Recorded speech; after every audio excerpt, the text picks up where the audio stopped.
Okay, so we had for this weekend we had the theme of identity, myth, and integration, which was inspired by looking at the Battle of Hastings, 1066, and the invasion of England by the Normans. So what I asked the group to do is to look at those words, and I also included invasion and conflict. So we had identity, myth, integration, invasion, and conflict. Quite a mouthful, but the idea was to use those words as a starting point for doing a piece of artwork. And it could be either two-dimensional or three-dimensional or something in between. And using the environment, partly because we couldn't bring too many materials, but also because it's very much about a sense of place and a particular place. And you can see the results. Go. Okay, this is inspired by the Battle of Hastings, and I've called it Lines of Battle because we looked at the two lines of the battle, William the Conqueror and Harold's troops. So this is represents those lines of battle, and talking about invasion, breaking that line, and then what actually happened was the encircling sort of around. I've actually used the materials that I've used here are pastels, but also the brown and the red are the earth of this area, because what I felt was the red is the blood staining the mud, because we heard about the blood of all of the thousands of men in the earth, and these are seeds of hope, the seeds that something comes out of this, and also the mixing of the blood and the earth and the lines and the shadows, that it leaves us traces in the sand, and that something comes out of it.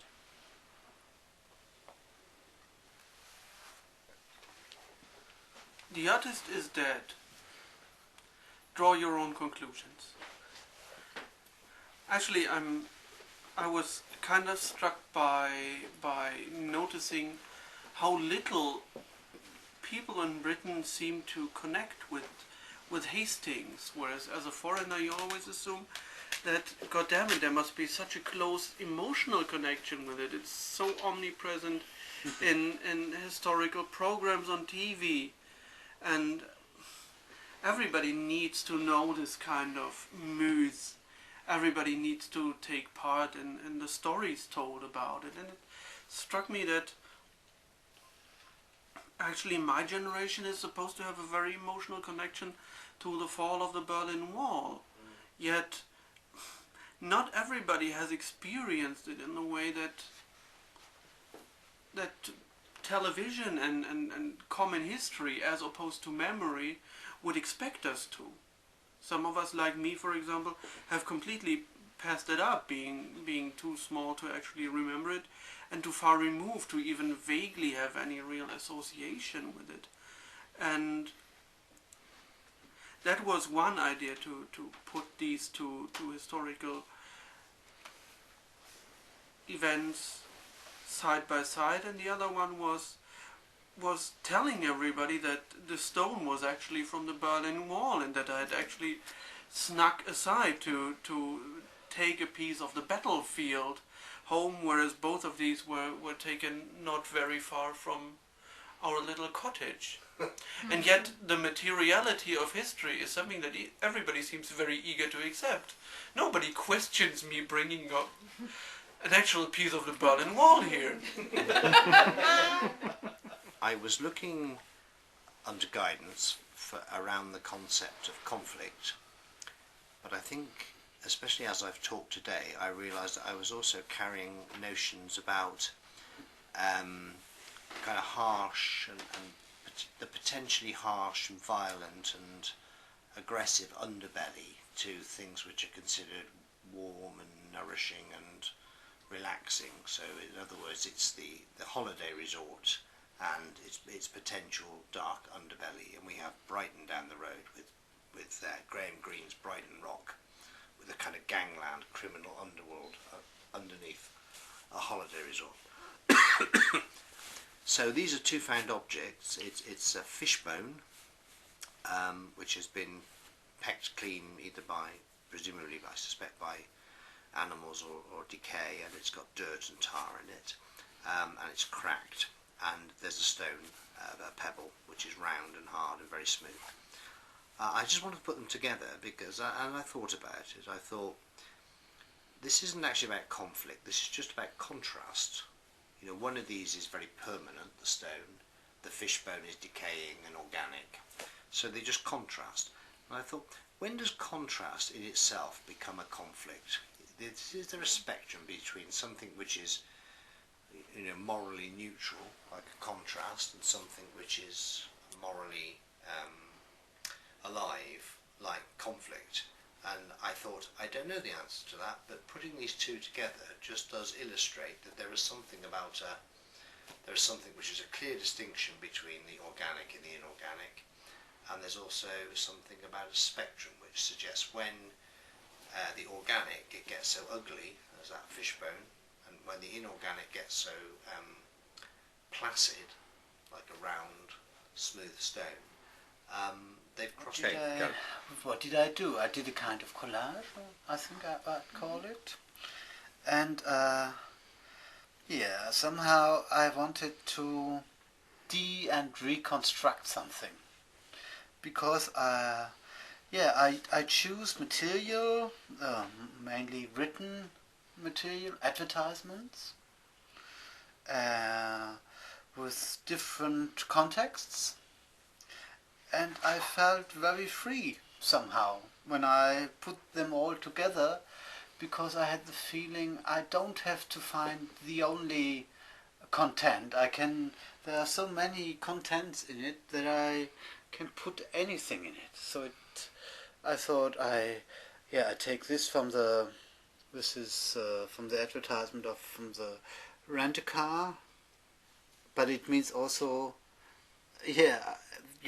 you not only have to have an identity with history, you have a free choice. You can do something else. You can, don't forget offers. And then I went to the restaurant in Hastings it was, and had some Nepalese meals. And it told you get authentic stuff and history. You sometimes hope you'll find something authentic.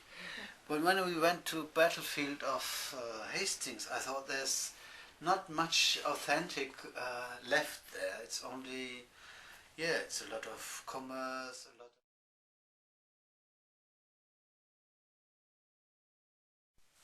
So this is my installation. All the words invasion, youth, integration, conflict, and the other one which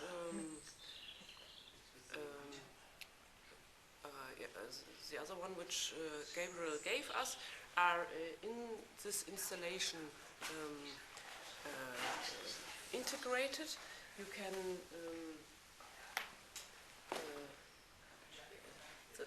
one of the main things is that after the battle, growing up new things. This is a great mood, and you can see it here in a good way.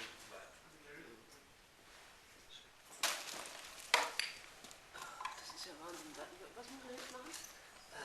Where do we put this? Okay, now black box. Oh, good. Black really in. Yes. Okay. For rubbish that cannot be recycled in any other way. Food waste must be tied in a carry bag. Okay. So that, this food waste goes in that black bag. Okay. Put it in here.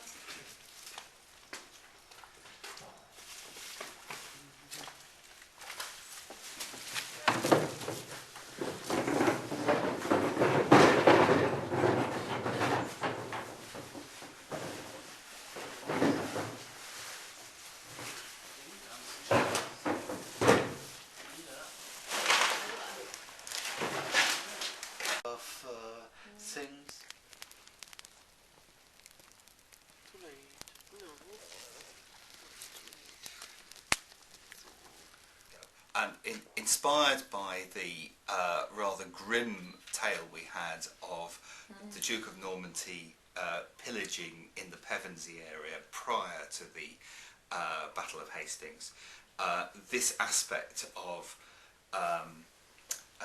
invasion is based on the destruction of fire, which so often happens in wars. And I've actually spoken to a warrior who is now dead but not long dead, who remembered actually setting fire to someone's house and leaving them homeless and feeling forever guilty about what he'd done. So, I mean, the reason I say I'm concerned it can have a mis-effect is meant to be a very sad and grim experience, not meant to be celebratory. And too often nowadays I think we see fire as being celebratory. So maybe we'll go outside and empathise with the owner of the house as it is put to the fire.